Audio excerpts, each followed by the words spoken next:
iya kan darah wilayah naik cok jadi kan lupa germo kok dia ni kan kunci Pembawa-bahan, pembawaannya kan jadi siapa rumah perempuan kata tu siapa rumah dan yang sosok orang mesti germo pulang ramai orang jamaah matinya kan lepas ke rumah tu atau lepas tu ke rumah ya ni turunan harus ada ikrar ada orang Hanan cerita buat ayo menyeramai orang lain. Ya. Atau enggan bercerita atau tidak pun.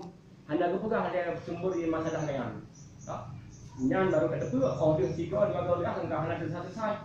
Itu masalah namanya. Ternyata abisi awai nyan kok turunan, menyaji turunan cara tangannya dia lain.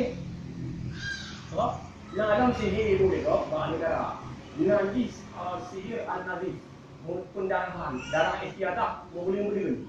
Sehingga maknanya ini di daerah Lambi dari Gilang M10 payah pakai pempoi di pulau sampai Gilang Duaman di kalau dia pun di daerah yang lebih nyemen kepada kenyu darah istiadahnya paling pada pulau nyu karena betul dan sihir pada kamu rupiah orang lagi di agak yang penting kalau cara ubah lain mesti hurung ini dan sudah tadi dia punya hurung lagi kan payah tak rendam dengan dia nya capuk pun dia lah rendamnya nah dari cara tadi ada udah hari cerita sama dia tadi dia cara tangan ni umum je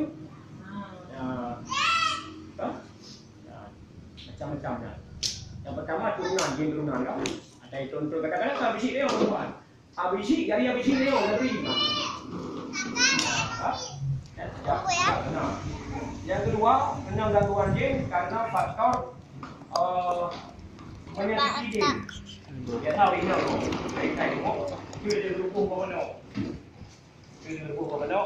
Yang iya. Dia nak mana lah. Dia kena pat tuai sampai berapa iya. Taruh di mana dia untuk coba mana. Itu mularan. Itu jangan kalian hadis, jangan kalian membuang air panas di dalam lubang dan jangan juga kalian kencing dalam lubang. Kena gangguan itu ni pada buat pakai namun kegelak saya tembak-tembak nan ai demi yang lain dulu lah kena gangguan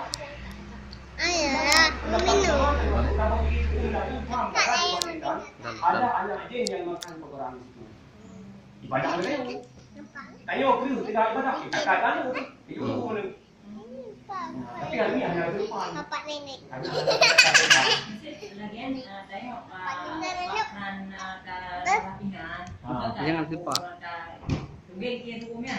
air yang panas itu jangan dibuang di tempat rumah itu atau campur dulu sehingga hanya terasa sumber